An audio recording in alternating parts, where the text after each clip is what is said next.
உலகெங்கும் வாழும் தமிழர்களுக்கு எனது அன்பான காலை வணக்கங்கள். உணவு இல்லைன்னா மனிதன் வாழ முடியுமா? இல்லை. உணவு மிக முக்கியம். அதிலும் பொதுவாக நம்ம எல்லாருக்குமே தெரியும், ஒரு நாளைக்கு 3 வேளை உணவுகள் அப்படின்றது பழக்கமாயிடுச்சு. இதுக்கு இடையில உணவுகள் வேறு. இந்த உணவுக்கு மனிதன் அடிமையாயிடக்கூடாது அப்படின்னு பெரியவர்கள் சொல்றார்கள். அது காரணம், நாக்கினுடைய சுவைக்கு அடிமையாகிவிட்டால் காலப்போக்கில் உடம்பு பாதிக்கப்படும். ஏன்னா எந்த உணவுமே பாத்தீங்கன்னா நாக்குக்கு சுவை என்பது வேறு, உடம்புக்கு நல்லதா இல்லையா என்பது வேறு.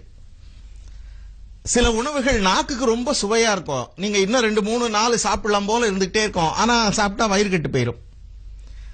தொடர்ந்து சில உணவுகளை சாப்பிட்டா உடம்பு கெட்டு போயிடும். அதுக்குன்னு உணவு சாப்பிடாம இருக்க முடியுமா? சாப்பிடணும்.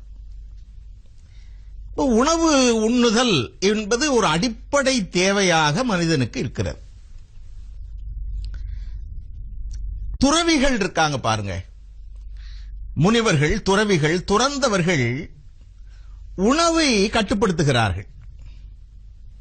இதுக்கு மேல போதும், இதுக்கு மேல வேண்டாம். இல்ல இன்னும் சில நீங்க கேள்விப்பட்டிருக்கலாம், வெறும் காய், கனி, கிழங்கு வகைகளை மட்டுமே உட்கொண்டு துறவிகள் வாழ்ந்தவர்கள் உண்டு. அல்லது ஒரு நாளைக்கு ஒரு கைப்பிடி உணவு, அவ்வளவுதான்.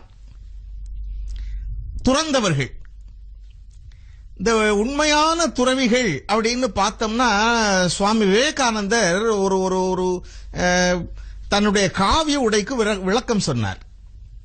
ஏன் காவி உடை உடுக்கிறீர்கள் ஒரு கேள்விக்கு அவர் சொன்னார், யாராவது ஒருவர் என்னிடம் கொஞ்சம் ஏதாவது வேண்டும்னு கேட்டா மறுக்க கூடாது. மனிதன் கொடுக்கணும், இல்லைன்னு சொல்லக்கூடாது, கொடுக்கணும். ஆனா சுவாமி விவேகானந்தர் சொல்றார், நான் ஒரு துறவி, என் கையில ஒரு பைசா கிடையாது. இப்ப என்னிடம் யாராவது ஏதாவது கொஞ்சம் உதவி பண்ணுங்க, கொஞ்சம் பணம் கொடுங்க அப்படின்னு கேட்டா நான் கொடுக்கறதுக்கு ஒண்ணும் இல்லைன்னு சொல்றது பெரிய தர்ம சங்கடம்.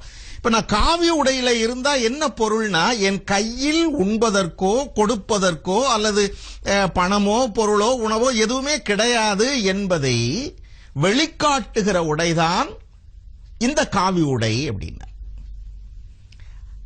அதாவது சுவாமி விவேகானந்தருடைய கருத்து என்னன்னா, காவி உடை ஒரு அடையாளம். இவர் கையில ஒண்ணுமே கிடையாது, உண்பதற்கு ஒன்னும் வைத்துக் கொள்ள மாட்டார், பொருள் எதுவும் கிடையாது, பணம் கிடையாது என்று காட்டுவதற்கான குறியீடு தான் இந்த உடைன்னு சுவாமி விவேகானந்தர் சொல்லுகிறார். அப்போ துறவிகள் எல்லாத்தையும் துறந்தவர்கள், உணவு கூட வேண்டாம்னு சொல்லுகிறவர்கள். அதனுடைய உச்சநிலை என்னவா இருக்கும்? நீங்க சில பழைய திரைப்படங்கள்ல பார்க்கலாம், துறவிகள் தவம் காட்டிலே செய்து எலும்பும் தோலுமாக இருப்பார்கள். உடம்பு வாடி இருக்கும், சக்கையா இருக்கிற மாதிரி இருப்பார்கள். உடம்புல சதைப்பிடிப்பு பார்க்க முடியாது.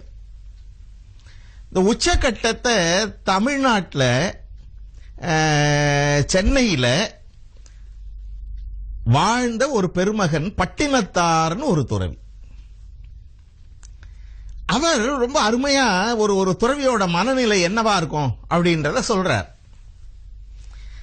பட்டினத்தார் வாழ்க்கையில நடந்த ஒரு செய்தி பாருங்களேன். இப்போ நீங்க வாழ்க்கையில பொதுவா பாத்தீங்கன்னா, நீங்க என்ன செய்தாலும் குறை சொல்றதுக்கு ஆள் இருக்கும். என்ன வேணா செய்யுங்களேன், அதுக்கு ஒரு குறை சொல்லுவாங்க. அதான் பெரியவங்க என்ன சொன்னாங்கன்னா, நீ சரியா செய்யறியான்றதுல நீ தெளிவா இருக்கணுமே தவிர எல்லாரையும் திருப்திப்படுத்துற மாதிரி செயல்பட ஆரம்பிச்சா செயல் உருப்படாது. ஏன்னா என்ன செய்தாலும் குறை சொல்றதுக்கு ஆள் இருக்கும். பட்டினத்தார் வாழ்க்கையில ஒரு செய்தி நடந்தது. பெரிய பணக்காரர், அவர் எல்லாவற்றையும் துறந்தார்.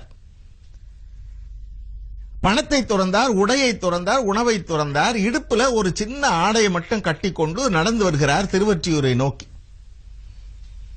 வரப்ப இரவு நேரம் வந்தது. வழியில வயல்ல தான் இருந்தது இவர் போன வழியில. அதனால என்ன பண்ணார், ஒரு வரப்புல அப்படி தலை வச்சு படுத்தார், உறங்கிட்டார். விடியற் காலையில பக்கத்தில் இருக்கக்கூடிய குளத்துல தண்ணி எடுக்கிறதுக்கு 2 பெண்கள் குடங்களை எடுத்துக்கொண்டு போகிறார்கள். அதுல ஒரு பெண்மணி பக்கத்து வர பெண்மணியை பார்த்து சொன்னா, பாரடி, இந்த பட்டினத்து துறவி எவ்வளவு பெரிய துறவி, எவ்வளவு பெரிய பணக்காரர், எல்லாவற்றையும் துறந்து ஒண்ணுமே இல்லாமல் இங்க படுத்திருக்கிறார். அதுக்கு பக்கத்துல வந்த பொண்ணு சொன்னா, அவ கூட வந்தவ, இவரை உண்மையான துறவின்னு என்னால ஒப்புக்கொள்ள முடியாது. ஏன்னு கேட்டா கூட வந்த தோழி, எல்லாவற்றையும் துறந்தார்னு சொல்றியே, படுக்கும்போது தலைக்கு கொஞ்சம் உயரம் இருந்தா நல்லா இருக்குமேன்ற சுகத்தை அவரால் துறக்க முடியல. பாரு, வரப்புல தலை வச்சு படுத்திருக்கிறார், அப்ப அவருக்கு சுகம் கேக்குதுன்னு தானே பொருள்ட்டா. ரெண்டு பேரும் தண்ணி குளத்துக்கு போய் தண்ணியை எடுத்துக்கொண்டு திரும்புகிறார்கள். திரும்புறப்ப பார்த்தா பட்டினத்தார் வரப்புல இருந்து தலையை எடுத்து வெறும் கட்டாந்தரையில் அப்படியே படுத்து கிடந்தார்.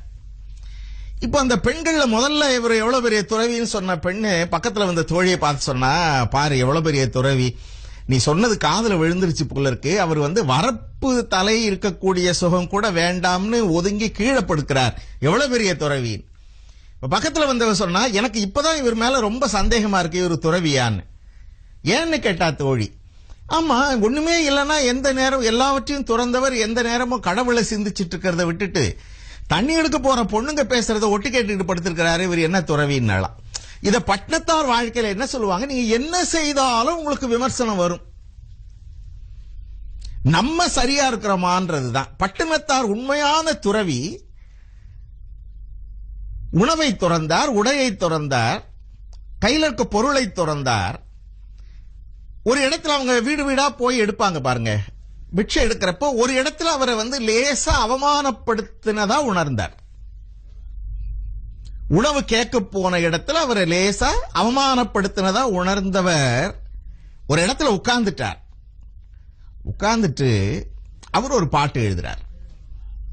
அவர் என்ன சொல்றார், இருக்கும் இடம் தேடி என் பசிக்கு அன்னம் உருக்கமுடன் கொண்டு வந்தால் உண்பேன். நான் இருக்கிற இடத்துக்கு அன்னம் கொண்டு வரணும், தேடி வரணும். அதுவும் எப்படி கொடுக்கணுமா, உருக்கமுடன், இந்த சாப்பிடு அப்படின்னு போடுறது இல்ல. இருக்கும் இடம் தேடி என் பசிக்கு அன்னம் உருக்கமுடன் கொண்டு வந்தால் உண்பேன், பெருக்க அழைத்தாலும் போகேன், அரணே என் தேகம் இழைத்தாலும் போகேன் இனி அப்படின்னு பாட்டு எழுதுற. வீட்டுக்கு சாப்பிடுங்கன்னு கூப்பிட்டா கூட போக மாட்டேன். அப்ப சாப்பிடாம பட்டினியா கிடந்து உடம்பு மெலிஞ்சிருமே, கவலை கிடையாது. நான் இருக்கிற இடத்துக்கு அன்பா கொண்டு ஏதாவது லேசா கொடுங்க, அதை சாப்பிடுவேன், வேற எதுவும் தேவையில்லை அப்படின்னு பட்டினத்தார் ஒரு துறவி எந்த எல்லை வரையில போய் துறந்து வாழ முடியும்ன்றதுக்கான கருத்தை இந்த ஒரு பாட்டுல ரொம்ப அழகாக வைக்கிறார்.